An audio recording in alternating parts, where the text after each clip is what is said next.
Je vais toujours pas prendre mon pied, mais... J'ai pas demandé celui-ci.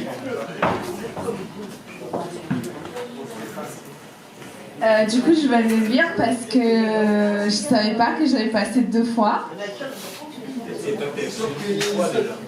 Donc, poème 33, blessure d'enfance. C'est encore plus triste que l'autre. Blessure d'enfance. J'ai très mal vécu le divorce de mes parents, même si je n'avais que 4 ans. Je les ai écoutés se rabaisser tout le temps, se distordre dans tous les sens. Mon père m'amenait au parc toutes les 2 semaines et je demandais pourquoi on n'amenait pas ma mère. Pourquoi j'étais le seul enfant avec un parent? Pourquoi ils se détestent autant? Mon père me laissait seule et il partait se bourrer la gueule dans un bar anodin. Il partait la nuit entière jusqu'à pas d'heure et revenait souvent le lendemain. Je n'ai rien à dire, il a été un père exemplaire. Il était prévoyant, il m'a fait fumer ma première cigarette. Il voulait s'assurer que je n'allais jamais commencer. Mauvais pari, il s'est trompé. Je lui ai demandé s'il aime toujours ma mère. Il m'a répondu qu'énormément. Sauf lorsqu'il a levé la main sur elle, j'ai compris qu'il était violent.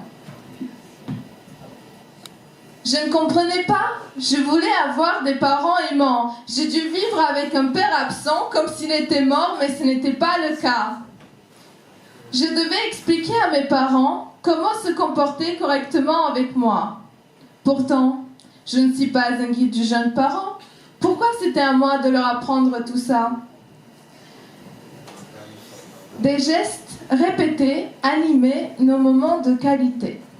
On avait notre rituel sacré. J'avais l'impression que le temps s'était figé, comme une cassette restée coincée. J'ai grandi dans l'instabilité émotionnelle, dans un foyer rempli d'amour et de haine. Amour et haine, quel paradoxe cohabitant dans la même maison. Je m'en veux de ne pas leur donner de l'affection. Je devais être forte alors que je ne pouvais pas. Je devais être un adulte alors que je n'étais qu'un enfant. La culpabilité me ronge de l'intérieur. Pourtant, c'est moi qui avais le plus besoin d'affection. Même si être un bon parent n'est pas ma mission, ils ont entaché ma candeur. Parfois, l'amour justifie les moyens. Dans ce foyer déséquilibré, avec une mère qui devait assumer les 2 rôles en même temps, à partir de là, mes relations avec les hommes se sont compliquées. Oui. Ma mère s'est réfugiée dans la fumée, mon père s'est réfugié dans l'ébriété, et moi je me suis réfugiée dans ma chambre, puis dans mon poème, dans mon art et le théâtre. Je n'ai pas revu beaucoup de fois mon père, mais à chaque fois, c'était toujours le même. L'alcool était devenu son odeur corporelle, la bouteille était devenue son prolongement naturel. Une rage m'envahissait, j'avais envie de tout casser, une haine naissait, j'étais à la surface mais je me noyais. Chaque jour un peu plus bas, les bouteilles s'entassent autour et l'alcool dans son foie.